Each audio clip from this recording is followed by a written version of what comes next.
di tutorial Jago Prom. Jadi kali ini saya akan membahas tentang Microsoft Copilot, bagaimana cara menggunakannya, tapi saya tidak akan membahas satu persatu, cuman ada satu fitur yang menurut saya bagus dipakai untuk mencari referensi. Ini juga sudah saya tulis ya di blognya Jago Prom, jadi teman-teman bisa membuka juga tentang bagaimana hal yang perlu diketahui tentang Microsoft Copilot dan cara memanfaatkannya untuk penelitian. Nah, sebenarnya apa sih Microsoft Copilot? Microsoft Copilot adalah AI dari Microsoft ya. AI dari Microsoft yang sebenarnya udah dari dulu ada, namanya Bing AI, tapi sekarang diubah menjadi Microsoft Copilot. Dan Microsoft Copilot itu bisa diakses melalui banyak cara ya. Yang pertama bisa melalui langsung ke websitenya, yaitu di copilot.microsoft.com. Jadi teman-teman bisa mengakses langsung ke websitenya dan langsung memakai saja di website Copilot ini. Dan berikutnya bisa juga melalui aplikasi ya teman-teman.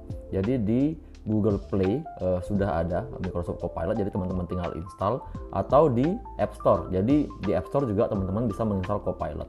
Dan saya sendiri juga sudah menginstal di kedua device dan berjalan dengan bagus ya. Dan ada juga fitur conversation-nya di sana, tapi saya tidak akan membahas itu. Yang akan saya bahas adalah cara yang ketiga, yaitu mengakses Copilot dengan browser Edge yaitu yang ada di sidebar sebelah kanan ya. Seperti yang teman-teman lihat di layar, ini kita bisa mengaksesnya di sebelah kanan atas browser Edge. Dan di sini teman-teman tinggal ketikkan apa saja yang teman-teman mau ya. Misalnya biasanya Copilot itu punya suggestion atau saran prompt yang teman-teman bisa pakai ya. Jadi setiap hariannya dia ada saran prompt di sini, Discover More, dan juga ada ringkasan berita dari AI seperti ini yang bisa teman-teman play, dan semuanya full di summary oleh AI ya. Disummary oleh AI, ini semacam berita lah, RSS feed lah, tapi oleh AI. Cuman yang akan kita bahas sekarang salah satu fungsi dari Copilot yang biasanya teman-teman tidak banyak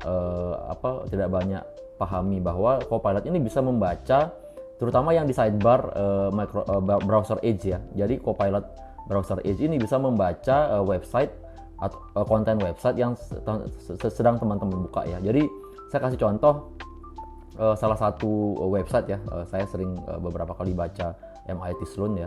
Jadi teman-teman biasanya teman-teman misalnya mencari artikel gitu kan, mencari artikel dan teman-teman ingin kayak artikel bahasa Inggrisnya pengen di summarize ya. Jadi teman-teman jangan bingung gitu. Jadi bisa memakai Microsoft Copilot. Caranya adalah teman-teman buka saja artikelnya, lalu teman-teman buka browser Edge dan klik di Copilot, dan teman-teman tinggal bikin summary dengan cara mengetikkan di sini ya. Ini saya nggak tahu kenapa we are tulisannya experiencing an issue. Teman-teman minta di sini ringkas artikel ini dalam bullet list misalnya, atau daftar gitu ya. Coba teman-teman ketikkan saja ini di Copilot dan dia akan meringkas artikel yang sedang teman-teman buka gitu. Ini dalam bahasa Inggris ya, tulis dalam bahasa Indonesia misalnya.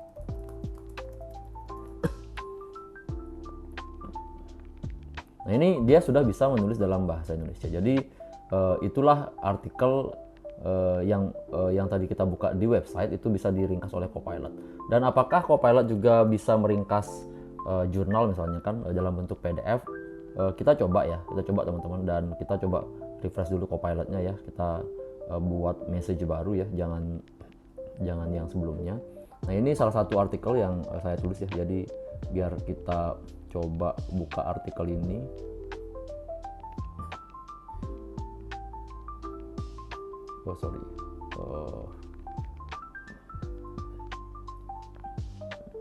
Ini kan artikelnya sudah terbuka ya.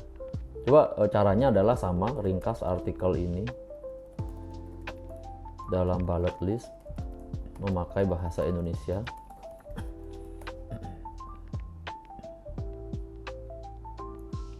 Nah, ini artikelnya bisa ya, walaupun dalam bentuk PDF bisa teman-teman pakai. Jadi teman-teman baik itu artikel di website di internet ataupun berupa PDF paper yang teman-teman temui, itu bisa diringkas oleh Copilot. Dan apa gunanya di penelitian ya, teman-teman misalnya kan banyak membaca di awal sebelum membuat atau mencari latar belakang atau mencari gap ya. Jadi teman-teman bisa memanfaatkan Copilot. Saya sering memanfaatkan Copilot untuk meringkas kalau misalnya terlalu panjang gitu kan, saya pengen tahu apa sih isi artikelnya gitu ya, maksudnya apakah terkait dengan penelitian saya atau enggak, dan setelahnya baru teman-teman baca ulang lagi lebih dalam tentang artikel ini.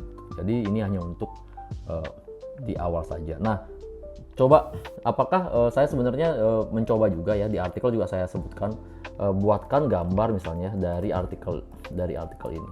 Saya hanya ingin mencoba apakah Copilot juga bisa membuatkan gambar berdasarkan konteks yang dia buka gitu dari paper ini misalnya. Ini cuma percobaan saja ya. Jadi saya meminta membuat gambar dari paper ini. Masalah teknis ya. Biasanya sih bisa ya. Artikel ini. Copilot sering kayak gitu juga sih, sering error. Nah, buat gambarnya. Ini juga kesalahan teknis yang terjadi ya. Tapi biasanya waktu kemarin saya bikin contohnya seperti ini ya. Saya langsung buka saja di artikel ini. Ini berhasil kok membuat gambar dari artikel yang dibuat ya, artikel yang dibaca. Mungkin dari paper nggak bisa, mungkin dari artikel bisa ya, seperti yang saya kasih lihat di artikel saya ini. Cuman sayangnya Copilot itu tidak bisa membaca dari ini ya, pakai audio itu nggak bisa. Jadi kalau misalnya kita minta pakai audio, maksudnya inputnya audio, summarize this article in bullet list.